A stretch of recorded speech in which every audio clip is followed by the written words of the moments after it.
Hello there. What is going on, everybody? Today we are going to be doing another Star Wars Armada ship breakdown for the MC-80, otherwise known as the MC-80H, otherwise known as the Home 1 expansion for Star Wars Armada. We're going to be talking about both varieties of this MC-80 version, and not to be confused with the Liberty expansion, which is the MC-80L, which we collectively call them H or L variants, because basically the MC-80H is the long pickle-shaped one, and MC-80L is the pickle with wings. So, of course, they're not really pickles, but you did not need me to tell you that they weren't really pickles. I don't think a single one of my viewers was like, watched that part and was like, oh, they're not pickles. Goodness gracious. Let's go ahead and get the admin stuff out of the way. If you guys are new here to the channel, we have giveaways going on all the time. We're currently giving away a Shadow Collective starter box for Star Wars Legion in the form of a $70 Amazon gift card. If you want to enter to win that, you just have to be a subscriber or leave a comment on this or one of my videos. Same with all of my giveaways, or just about all of them. You just have to be a subscriber and leave a comment. Also, check out the links in the video description below. I'd love to have you join our Discord, join the discussion, ask questions, share your fleets, compare to other people, show pictures, and just engage with the community there as well. Plus, also check out Crabbok.com for free Armada content like the AI expansion. So if you want to practice playing against yourself, it's all over on Crabbok.com. With all that being said, let's go ahead and talk about the MC-80. It is just a phenomenal ship for the Rebel Alliance. It's slow, it's tanky, it's got a lot of firepower, works really well with Akbar, works really well with any commander, just about as a flagship, well, most commanders. And it's slow and big and hard to kill. Before the Starhawk came out, this was the hardest ship in the Rebel fleet to destroy, and it's still one of the hardest ships to kill. It's a ship that just has lots and lots of shields, does not want to go down without a massive, major effort on your opponent to concentrate their firepower on it, because it just has high engineering, has lots of shields, has lots of hull, and it comes with 4 defense tokens as well. Also, both versions have defensive retrofits, and it also has a lot of dice to kind of swing back at you the whole time where you're trying to take it down. So it's not an easy ship to bring down. Now, this is a large ship with 8 hull and 3 command, which you would expect for most large ships. It's also got 4 engineering, which you also come to expect. We have only a single brace, 2 redirects, and a contain. So we can stop the default criticals. The redirects are going to be very helpful because we have lots of shields on this ship. We've got 4 in the front and 4 on the sides and 3 in the rear. So there really isn't much of a weak spot on this ship. Even if they are able to get behind you, you still have 3 shields and you can redirect 4 on each side. So redirect is definitely your friend here, and XI7 is definitely the enemy of this ship. However, with 8 hull, it's still able to kind of come back from concentrated firepower and coordinated attacks by using engineering commands, if nothing else, just to redirect or renegotiate and allocate all of those shields. You're actually not negotiating with your shields, but you can reassign them from one side to the other. So even if XI7 does come after you and you're running an MC-80, always remember, even an engineering token can still get you 2 shields from the far side put back on the side that's about to take a beating, and that's kind of a big deal.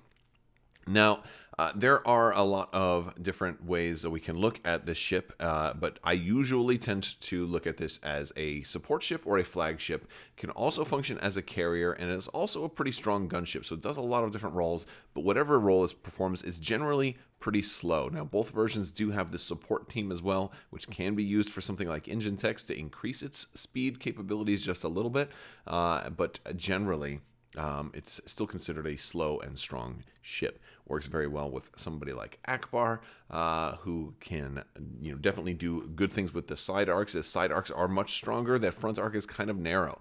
When we look at the ship's profile, we're going to notice a couple of things. First off, this ship is one of those ships that's a little bit more out of scale and just never really looked quite right. Now, granted, Armada does have a sliding scale, but the ship model itself for the Home 1 expansion always looked a little bit smaller than it probably should have been. I have seen some people that have like 3D printed their own versions that were maybe about 15% larger, and I really like those. I think they look a lot better, but this is what we've got to work with.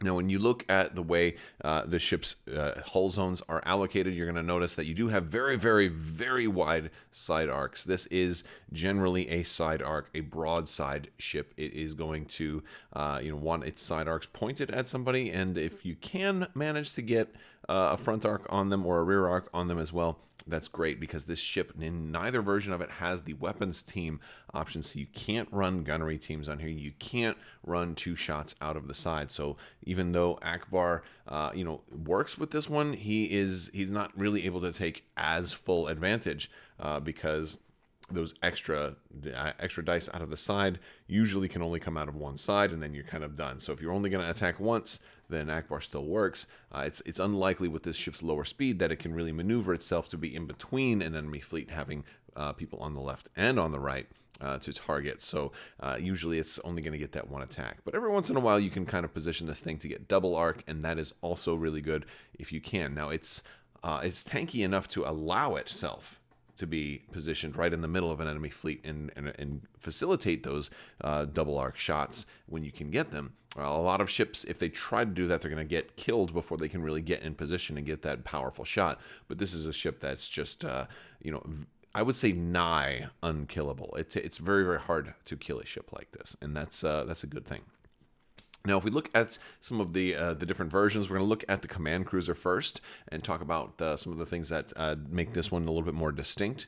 At first off, this is the cheap version at 106 points. Now, that's a lot. This is an expensive ship. It was the most expensive ship in the game for the Rebels for a very long time. Both versions are, kind of up there. This is the cheaper version of the most expensive ship, or at least one of the first most expensive ships. So it's still going to be very expensive. But 106 is usually the version that you're running if you don't really need as much on here, and you kind of run it bare bones and making more room for other ships. This is usually the one I will run home one on if I'm going like a support version of an MC-80, and I hate to have to do that because this ship can do so many things. It's a shame not to take full advantage of it. So with 8 hull and all of the 4 defense tokens, this version has a black and a blue anti-squadron die, so it makes it effective anti-squadron firepower as well. We do have 4 squadron on this version, so this one makes it for a moderately effective carrier. However, the lack of a weapons team does mean that we do miss out on certain really important squadron-based upgrades. So it's not, it's not the best carrier out there, but it is at least reasonable. So it's not, usually if you're running a very squadron-heavy fleet, this isn't going to be your only carrier, but this is a good one to activate some of your maybe less consequential, squadrons. Or at least squadrons that don't need to attack other squadrons, because usually you want to get that extra blue die that you can get from weapons team that you can't get here.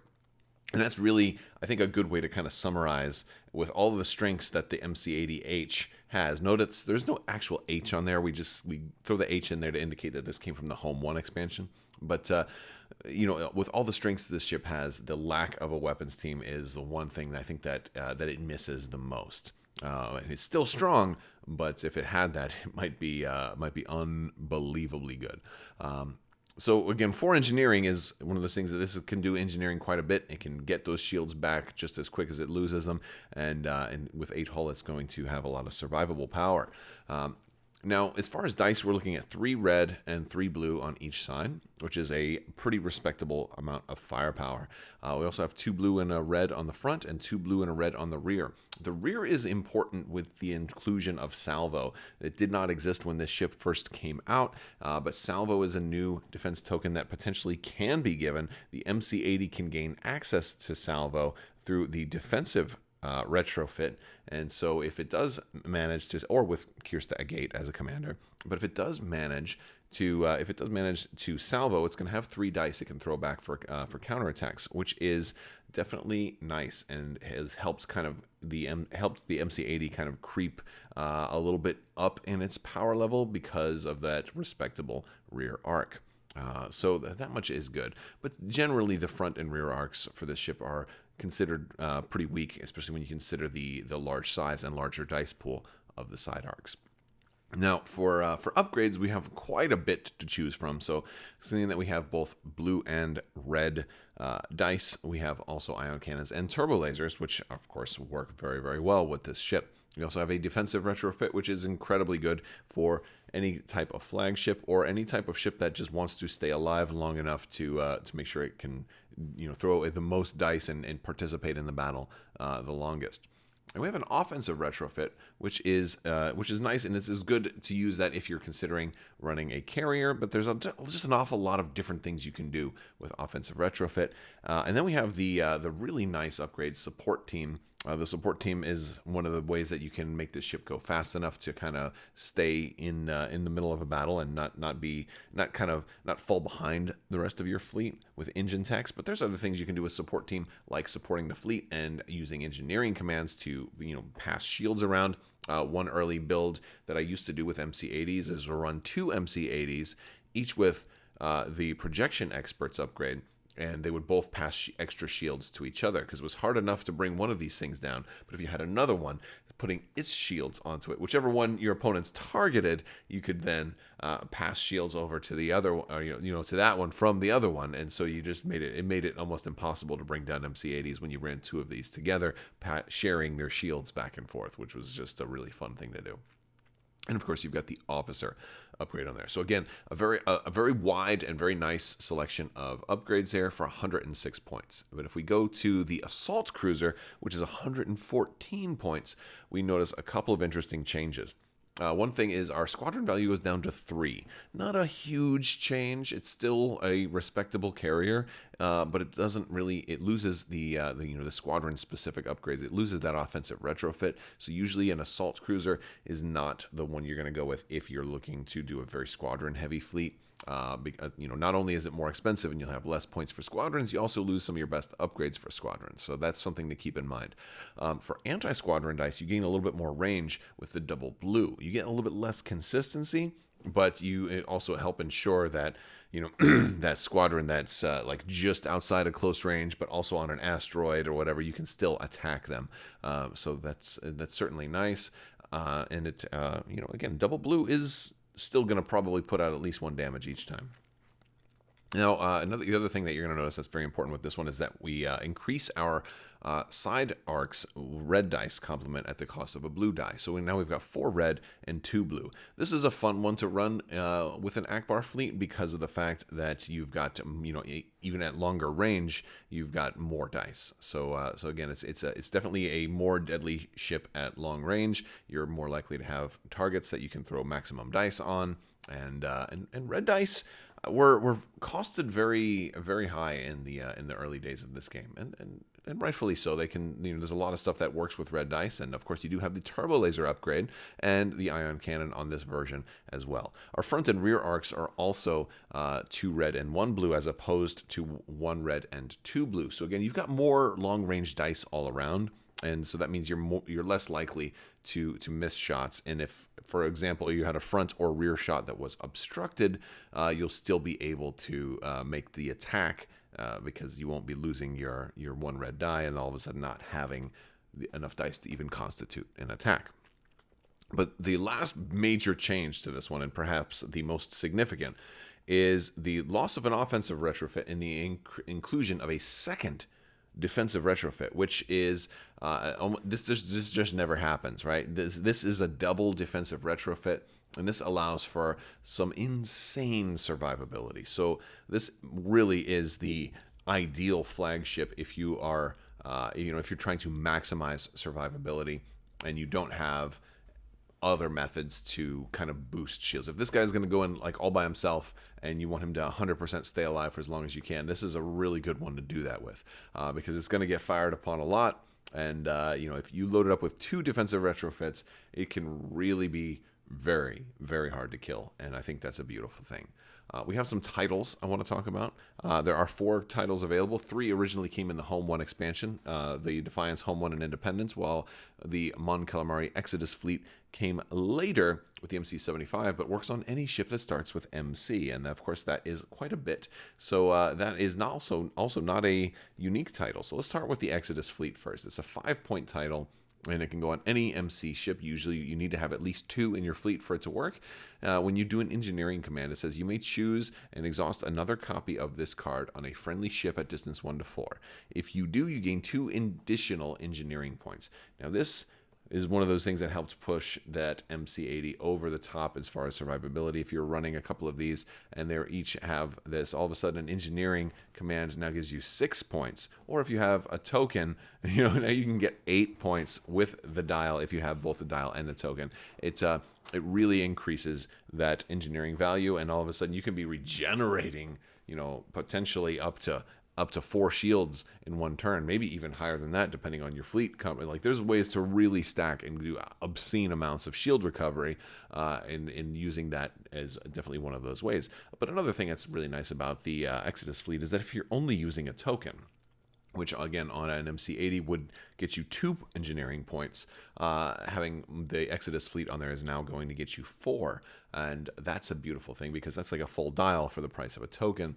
And again, for when we're, when XI7 is out there and, we're getting shields drained heavily on one side that we can't redirect to, having just a simple token, in a clutch moment, and there's so many ways to pass out tokens now, allows this to get you 4 points, and all of a sudden you can completely refill one side of shields that's been getting crushed. So, by kind of pulling them from the other side if you need to.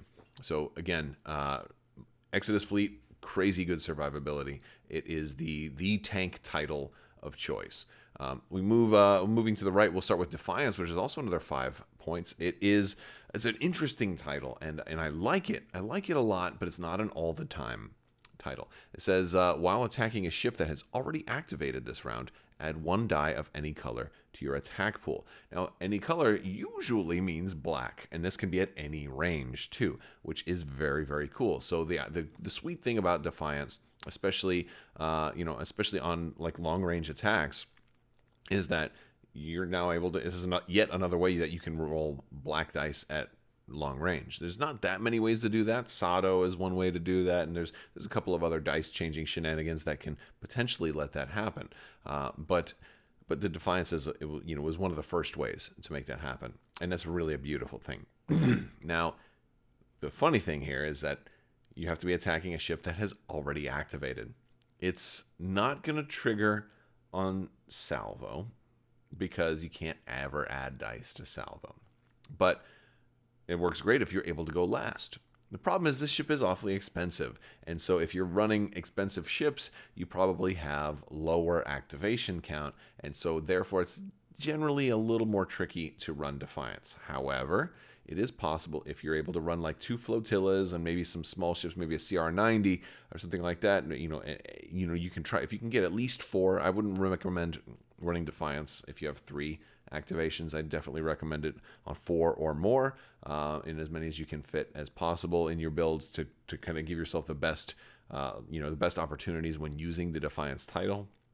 But again, it's a delicate balance because Defiance is going to work best on a cheaper ship, but at the same time, this is an expensive ship, and you hate to kind of run it without using some of those amazing upgrades. So it's tricky to make it work just right. Although it can be very clutch in those kind of turn 3, turn 4 situations where your opponent has to activate a ship that's near Defiance.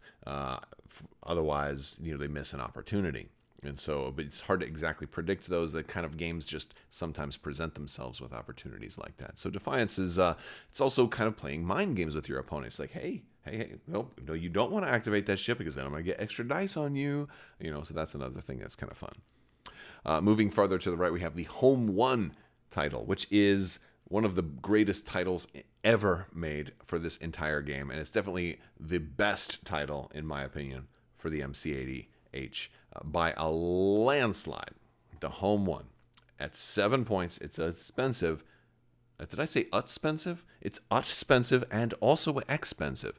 It says, while another friendly ship at distance 1 to 5 is attacking, it may change a die to a face with an accuracy icon.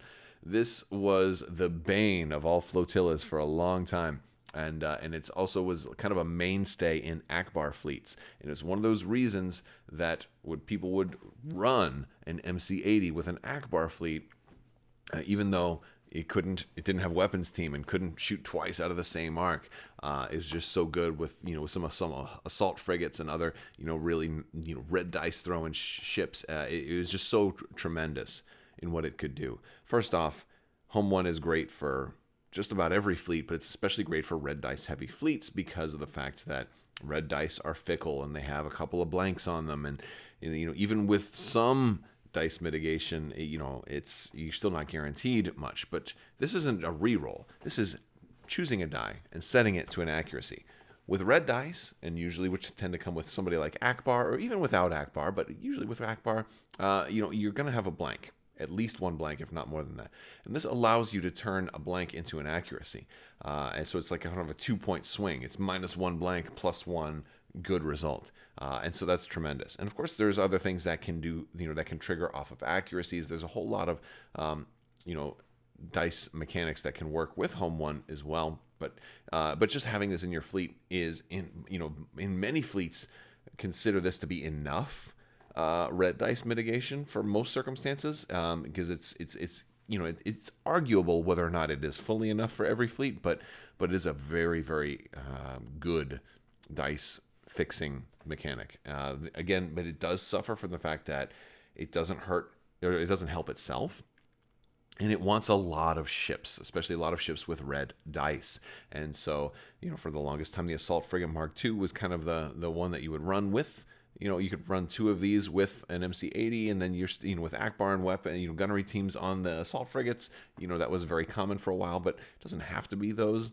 But that's certainly one way to do it. But that's the problem, is that you're putting it on a ship that's already over 100 points.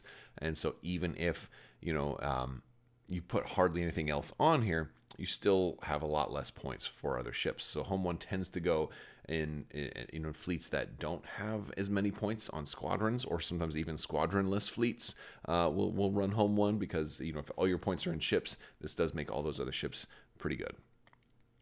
And then last on the right, my least favorite title, one of my least favorite titles in the game, especially because of its obscene point cost, is the Independence. This is certainly, if they ever get around to changing Armada and coming up with like maybe a new edition, or doing some more errata, I would love to see this one changed somehow to either at least be cheaper or to have a better effect. But here is the Independence, especially because it was a beloved ship from the books and the the old stories.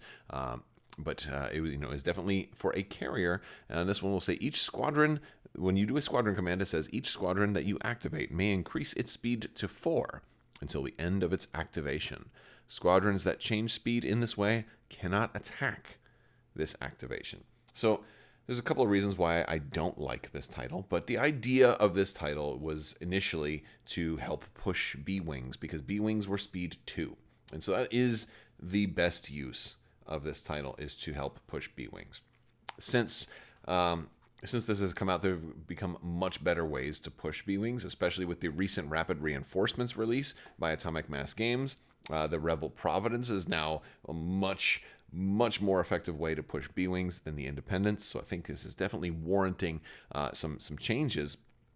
However, that's not the only reason. It's not just the cost, and it's not just the fact that it kind of only helps B-Wings. I mean, most of the other Rebel squadrons are speed 3 or higher, and so is it really worth, pushing them and saying that they can't attack? I mean, well, maybe on the first turn or 2, sometimes you're not attacking until turn 3 with squadrons anyway, sometimes. But the thing is, for most squadrons, if you're not attacking until turn 3 or so, well, then there's not much of a reason for me to do a squadron command that early. Usually I want to be doing nav commands or engineering commands and getting tokens ready for when we start shooting.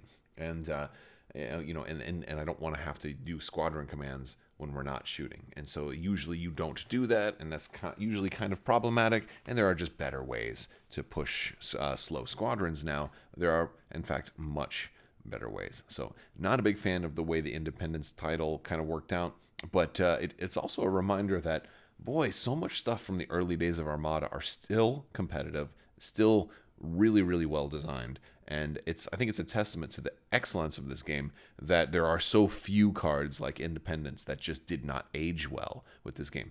Everything else aged really, really well and is still great. And just about everything in Armada has a place. So there's probably like 5 cards in the whole game that I would say are bad, like Independence. And Independence isn't even that bad. It can be useful to push B-Wings, but I think it should be like 1 or 2 points. It shouldn't be 8 points if you want to do that, because there's better cards that do that for much cheaper. All right, so we're going to look at a couple of build ideas for MC-80s, and we're going to start with an Independence build, and that you could do. And we're going to be using one of those cards that has come out after this expansion that help push B-Wings even further. And of course, you can combo them here because this is maybe a way that you would consider running Independence. Now, one of the things is I don't have too many upgrades on this one. I didn't completely fill it out to be a battleship. This one, I went with the cheaper MC-80 Command Cruiser to kind of help make up for the expensive Independence title. But I did put boosted comms on this ship because, hey, you know what? I may push them out of my range. And so I want to make sure that I have that long range to still be able to activate those squadrons. I also have Fighter Coordination Team. This is really one of the best cards for rebels who have those slow B-Wings. But it's just, it's a good card all around. But I think rebels tend to use Fighter Coordination Team the most, and it's a great way to move and just let some squadrons get a free move. So that much is really, really nice. You can of course push squadrons with Independence and then move and then push them a little bit further, push them with a Frankfurter, and then push them also a little bit further with Fighter Coordination Team. So this is a really good way to get your B-Wings moving very far on the first turn of the game. And I also went ahead and put Adar Talon on here in case, for example, you did end up getting them pushed so far they were potentially in bombing range. At least somebody could potentially attack a little bit later on if you wanted to do that. Adar Talon is just a really nice option, especially for named commanders. I love to Adar Talon cards like Luke Skywalker, so he can potentially attack twice in a turn, and he's a really, really great way to punish somebody who did not bring squadrons, and now all of a sudden your bombers don't have to worry about any kind of contesting presence. But Adar Talon's always a good rebel officer for any kind of carrier. I also have a tanky ship here with the assault cruiser with Mon Calamari Exodus fleet loaded on. Here's a ship that is going to do everything it can to stay alive and will be very, very, very hard to bring down. And we're going to be using some of the newer upgrades, like the point defense ion cannons on this one. Oh, were your squadrons bombing me at close range? No problem. I'll make them re-roll a die every single time. Every attack that comes to you at close range, you get to force them to re-roll a die. So that's a really nice way to potentially get rid of double hits and maybe even turn some dice into accuracies after the accuracies can no longer be spent. So that's a very fun thing to do. We put electronic countermeasures on here because, of course, we did the ultimate defensive retrofit. I mean, honestly, almost any version of this MC-80 that I ever run would almost always have electronic countermeasures. It's when you have only one brace, it's practically necessary. It's practically it's practically glued to the ship. You got to make sure that a single accuracy doesn't wreck your ship. We also have reinforced blast doors on here in case they do manage to get through your shields and punch a big hole in your ship, to help you heal up the hull as you also heal up your shields.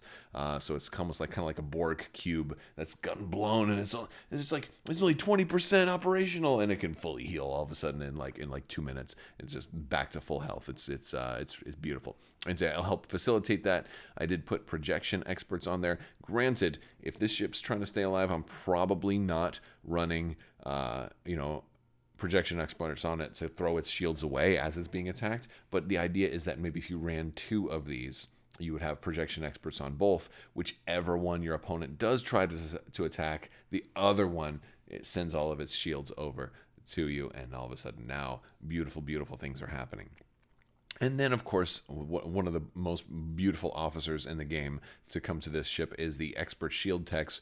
Now, when you're redirecting shields, you're also reducing the damage by 1. So it's absolutely magnificent and a great way to stop bombers coming in. I recently actually went up against a Star Destroyer using the combination of point defense and Expert Shield Techs. And let me tell you, it makes it very hard to punch damage through with all of these combinations. And even if damage does get punched through, we've got the engineering capabilities and defensive retrofits to make sure that we mitigate and repair that damage. Really, really tanky. If you're looking for a flagship, here's a great one to put. You don't need a gate to make your ships unkillable.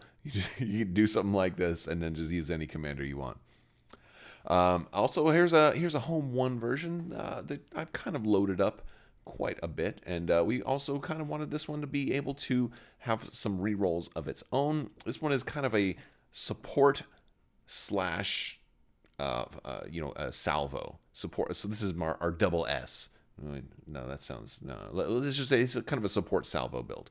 So as we went with the command cruiser because it's a little bit cheaper. A lot of times I'll just run home one on a command cruiser with very, very few upgrades, because if I am really trying to support a larger fleet, then I'll want to save as many points as I can for other ships that can take advantage of home one.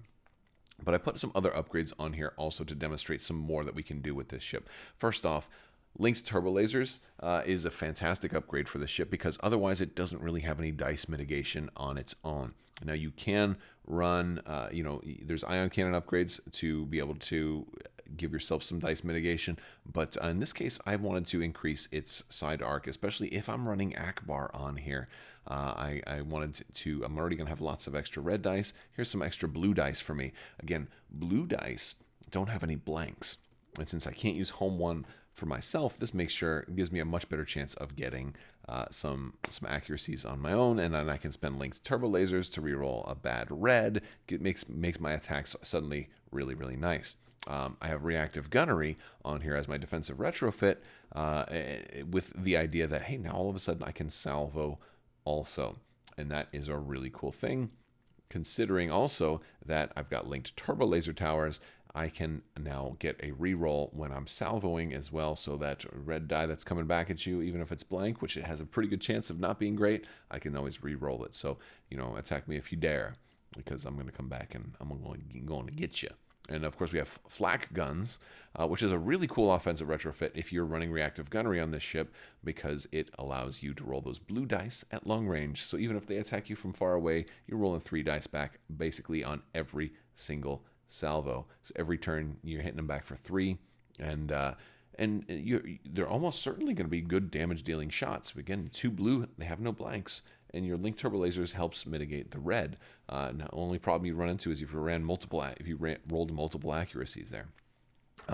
For engineering, for our support team, I put engineering team on there. Now, I probably wouldn't run it on this build as a whole, but I also wanted to showcase it just to remind you that if you're not running double MC-80s to do the whole passing shields thing, engineering team is another potential option. Also combos well with the MC-75, or I'm sorry, the Exodus fleet, rather, the Mon Calamari Exodus fleet option. If you're not running that, engineering team is a good way to just to get yourself even more engineering points, even if you're only getting a token out of everything. So that's just another way to help keep your survivability up there, especially, or even in the absence of all the other life-saving tools we've got there.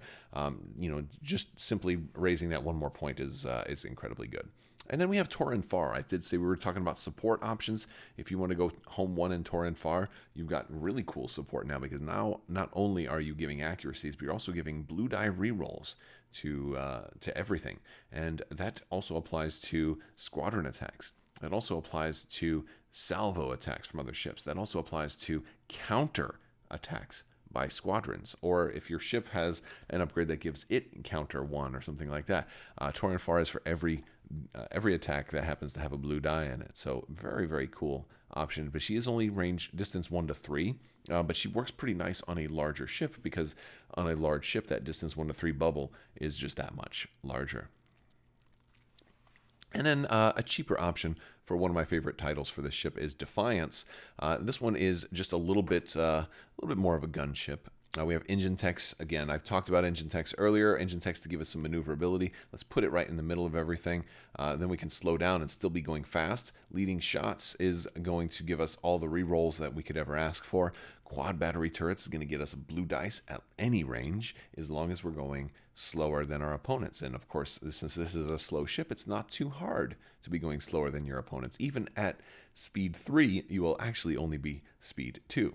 So as you start getting closer, you can actually slow down to speed 1, still do engine techs to get that extra move. But by the way, you are still, you're still speed 1 now. So just about, most people you'll be able to roll an extra blue die against them. And then if you happen to go last, we have Defiance there, so you can get an extra black die. Guess what? Now even at long range, you got 4 red out of your side. You add a blue for quad battery turrets. You add a black for Defiance. I mean, you could add any color. You could add blue with Defiance also if you wanted to.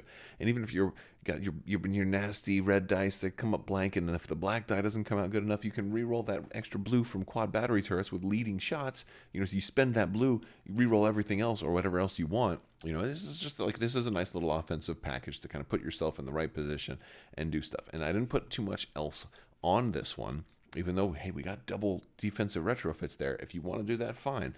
But this is kind of like maybe like a cheaper way to make this an offensive threat. And in here, you're just relying on your hull and shields to keep you alive. And it certainly may. It certainly may. People may not want to get near you because of Defiance and how much damage dealing potential you will have on this version of the MC-80. All right, guys, if you have any more questions or if there's anything I missed that I didn't talk about with the MC-80, I would love you to bring it up. Let me know in the comments. Let me know in the Discord. Join. Let's talk about the MC-80 today. It's a beautiful ship. It is a very fun ship to run. It's tanky, and if you run it right, it ain't gonna die. In most games, this one will survive and outlast far more often than it dies. And that's what it's supposed to do, and I think it does it very, very well.